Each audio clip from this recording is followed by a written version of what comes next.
You find $20 on the street and spend it on lunch. You work overtime for $20 and save it. Same money, same value, different source. Your brain treats them completely differently. The found money feels free to waste. The earned money feels precious to save. And that mental separation is costing you thousands of dollars every year without you realizing it. This happens constantly in ways that destroy your financial decisions. You refuse to pay $5 for parking, but you'll pay $15 for takeout because that comes from your food budget, not your transportation budget. You use a gift card to buy things you'd never buy with cash. You pay a $3 ATM fee to avoid breaking a $20 bill. You've created invisible mental categories for identical dollars. You treat money differently based on where it came from or where it's going, not based on what it's actually worth. Your brain turned math into emotion. And emotion is bankrupting you while you think you're being responsible. This is called mental budgeting or mental accounting. Studies show people will drive across town to save $10 on a $50 item, but won't drive the same distance to save $10 on a $500 item, even though both save $10. Your brain evolved before money existed. Your ancestors tracked resources by category. Food separate from tools, shelter separate from weapons. So your mind automatically sorts money into mental buckets. Your neurons don't see money as fungible. They see it as belonging to categories, and categories have different rules. Your brain thinks sorting money into buckets helps you manage it, but it's actually making you waste money while feeling responsible about it. Here's how this ruins your finances every single day. You get your tax refund. $800. Your brain labels this as bonus money, not real income. So you spend it on things you'd never buy with your regular paycheck. New shoes, fancy dinner, weekend trip. If that same $800 showed up in your regular paycheck across a few months, you'd save most of it. But because it came in a lump sum from a different source, your mind put it in the fun money bucket. You just spent $800 you would have saved if it arrived differently. The value didn't change. The mental category changed. And the category controlled your behavior. Or you're shopping and see a jacket on sale. Originally $200.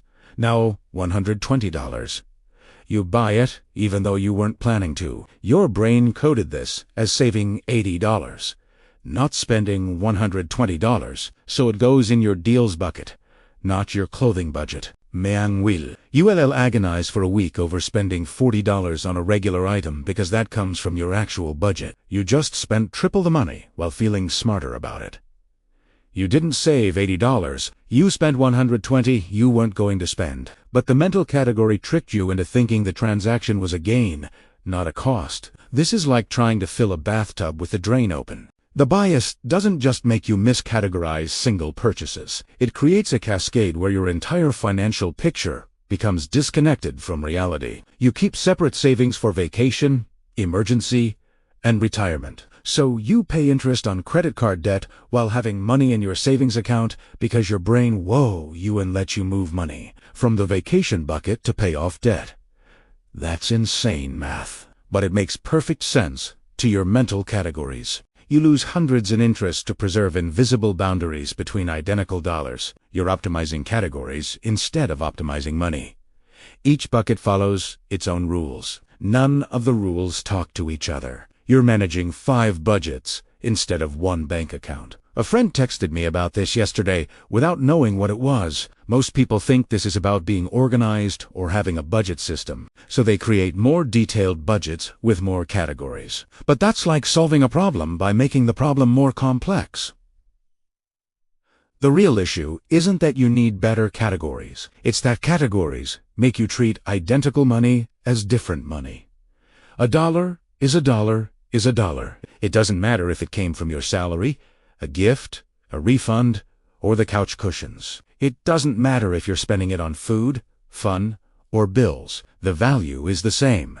But your brain applies different emotional weight to different categories, and that emotional weight overrides the actual math. This bias survives because categories feel like control, and treating all money the same feels reckless. Plus, Admitting mental budgeting is irrational means admitting your careful budget system might be making things worse. And if you stopped categorizing, you'd have to face the total picture of your money, how much you actually have, how much you actually spend, how the categories were protecting you from seeing the real numbers. Your brain would rather maintain the comfortable illusion of separated buckets than confront the uncomfortable reality of one pool of money. Stay with me, because what comes next matters more.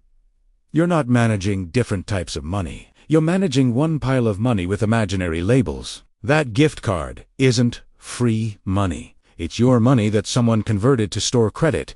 That tax refund isn't bonus cash. It's your money the government held all year. That sale price isn't saving money. It's spending money you wouldn't have spent at full price. Every dollar in every category is just a dollar. The categories are mental. The restrictions are mental. The permission to spend or save is mental. The actual money is all the same. And managing it as one pool instead of separated buckets means making decisions based on total wealth, not arbitrary categories. Once you see money as fungible instead of categorized, everything shifts. You stop asking, "Can I afford this from my entertainment budget?" and start asking, "Is this worth the money I have?" You stop treating found money different from earned money. You stop letting sale prices justify purchases. You stop paying interest while holding savings in a different mental bucket. The categories disappear. The math appears, and the math is simpler than the categories ever were. You're not trying to eliminate all budgeting. You're trying to stop letting artificial categories override rational decisions about identical dollars. So the next time you're about to spend money differently because it came from a different source or goes to a different category, you'll know what's really happening. Your brain is applying mental labels to fungible currency.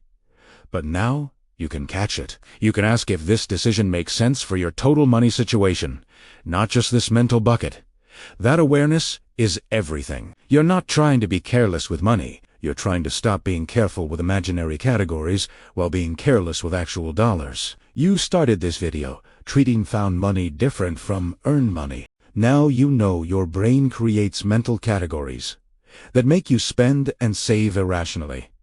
That's not a small shift. That's seeing through the illusion that identical dollars have different values.